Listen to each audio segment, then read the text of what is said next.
Paminsan-minsan ay maggulay naman tayo. Hindi naman masama yung kung magugulay tayo. Kahit paminsan-minsan lang, alam nyo naman, kailangan din ng katawan natin yan. Tsaka kung may time kayo, mag-exercise kayo. Tapos palaging positive yung iniisip natin. Huwag na, hayaan nyo na yung problema. Kasi kahit anong isip ang gawin mo dyan, balik ta rin mo man, andyan yan. Pero kusang umaalis yan kung napapansin nyo. Umaalis ng kusa yan. Nawawala. Parang wala lang.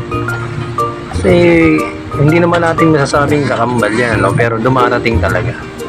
Kaya tingin ka sa mga magagandang tanawin, kulay ng bulaklak, matatanggal yung mga suliranin na talaga namang nandyan yan kung iisipin mo. Kung hindi mo naman iisipin kahit nandyan yan, bali wala. Kaya shoutout doon sa mga masayahin at palaging positive yung iniisip. Nakakatulong yan. Malaking tulong yan. Hindi lang sa sarili mo kasi yung nakakakita sa'yo, kahit meron siyang daladalang konting problema, napapasaya mo, nawawala, nalilimutan niya pansamantali. Kaya kahit na ano ang gawin mo, palagi ka nakangiti. Positive lang.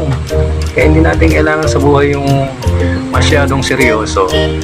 Pag sineryoso mo yan, seryosohin ka rin yan. Kaya think positive. Smile every day.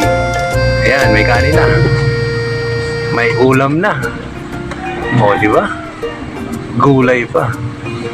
Huwag nyo lang kalimutang lagyan ng Knorr cubes. Konting asin lang. Igisan nyo yan o hindi, basta may bawang yan o may sibuyas yan, masarap na yan. Konting asin, Knorr cubes. Wala nang magic sarap yan, wala nang bechin yan. Ang sarap-sarap niya. Lalo na kung may konting yung tagli 5 piso o 6 na yata. Ko lang alam kung 6 o 10 na oyster sauce na nabibili sa tindahan. Pero masarap na yan. Hindi mo na kailangan lagyan ng ibang pampalasa yan. Yun lang, bawang sibuyas, gulay. Ay nako, sarap ng tapos habang kumakain ka may kape pa. Okay guys, magandang araw nga pala doon sa mga papasok sa trabaho, maging mga pauwi. Sana ingat kayo, medyo madulas ang daanan, palaging nakangiti.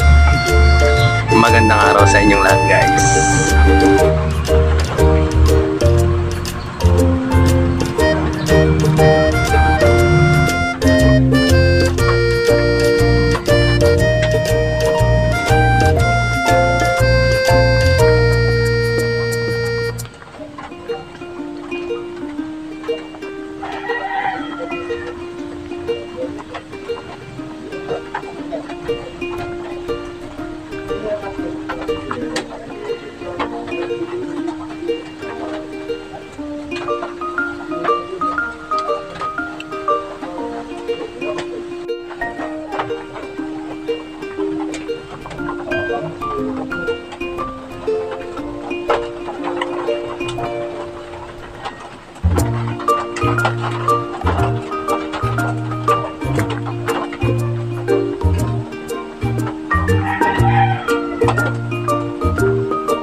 Thank you.